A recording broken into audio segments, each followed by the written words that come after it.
The Midnight Hauntings.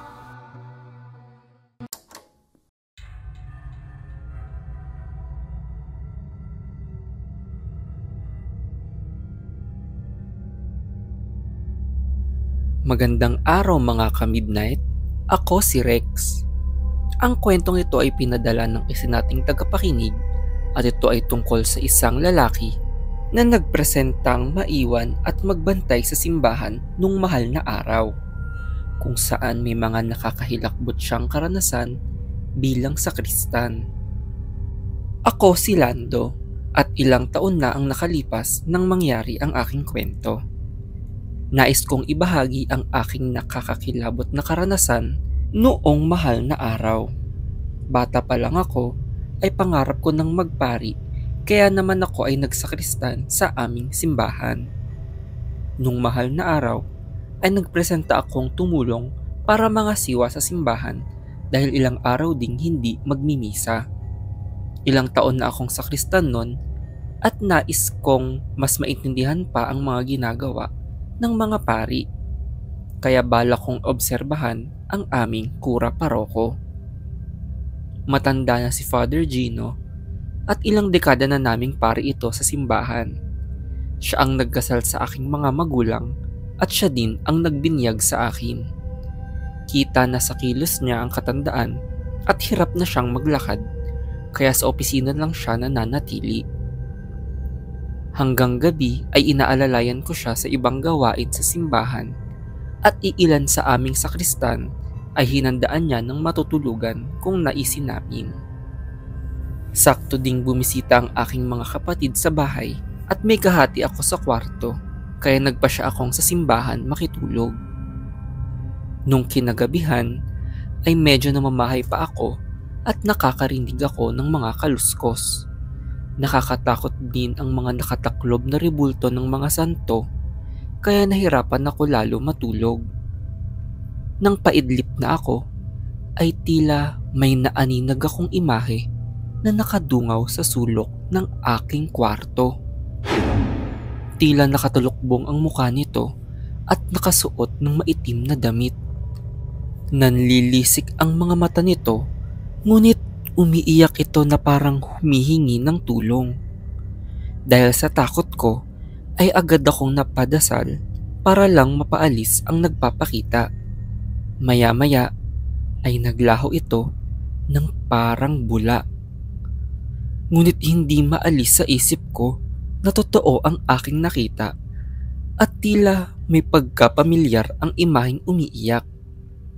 Bali-balita na kasi dati pa na numinipis daw ang pagitan ng mundo ng mga patay sa mundo ng mga nabubuhay tuwing mahal na araw. At noon pa daw maraming kaluluwa di umanong nagpapakita sa aming simbahan sa mga ganitong panahon. Kadalasan daw ay nagpapakita ang mga ito sa gabi at may mga pangalan na ding tawag sa mga kaluluwa. Doon ako nagpasya na mag-imbestiga pa. Nagtanong ako sa mga kapwa ko sa Kristan kung kilala nila ang aking inilarawang multo. Nakakapagtakang hindi daw nila ito kilala. Ang alam daw nila ay ang dalagang buntis, batang lalaki, at ang lolang nakabelo. Wala daw silang alam na nakatalukbong na kaluluwa. Si Jepoy ang pinakamalapit kong kaibigan sa mga sakristan at siya ang nag-udyok sa aking tanungin si Father Gino dahil ito ang pinakamatagal na nanatili sa simbahan. Doon ko napagtanto na tama si Jepoy at naisipang kamustahin na rin ang pari. Hinanap ko si Father Gino at nang katukin ko ang kanyang kwarto ay sumilip lang ito ng bahagya sa kanyang pinto. Nagtanong ako kung maaari ba akong pumasok at makipag-usap sa kanya, ngunit tumanggi siya at nagsabing nais niyang magpahinga. Kahina-hinala ang kilos ni Father Gino dahil kadalasan ay madaldal ito at gusto laging makipagkwentuhan sa aming mga sakristan. Naisip kong malamang ay pagod lang ito at hinayaan na lang siya. Gayunpaman ay nag-alangan akong matulog ulit mag-isa sa aking kwarto. Nahirapan na naman akong matulog dahil sa takot at hindi ako mapakali. Sa tagal kong nakadilat ay napagpasyahan kong lumabas na lang at makitulog sa kwarto ni Jepoy.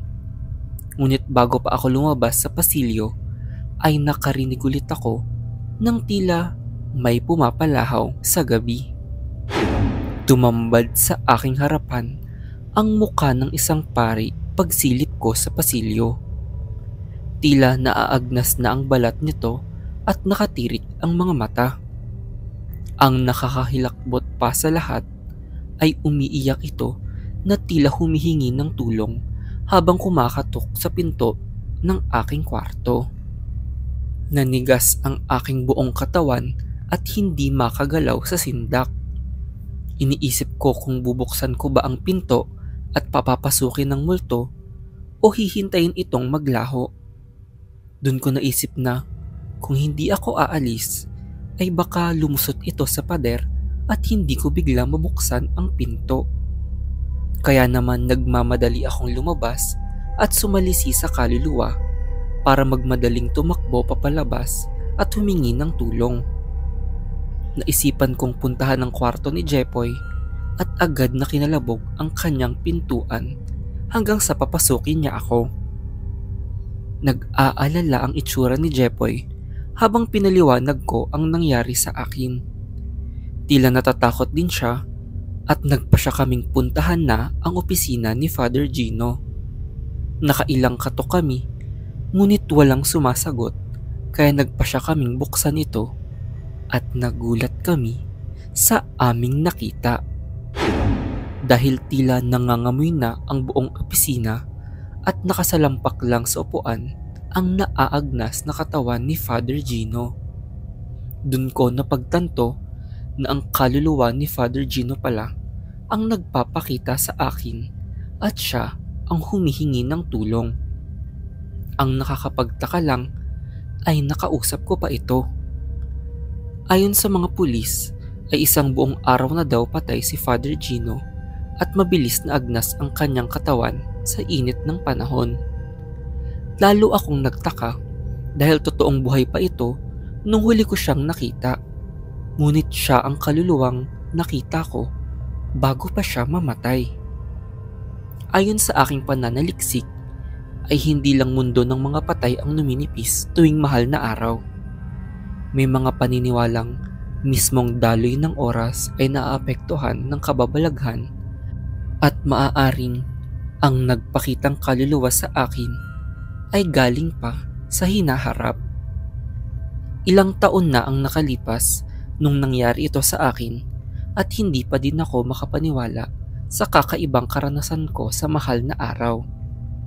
Kaya ngayon ay mas maingat na ako tuwing Semana Santa dahil may mga puwersa sa mundong ito na hindi maipaliwanag, lalo na ng simpleng tulad kong isang sakristan.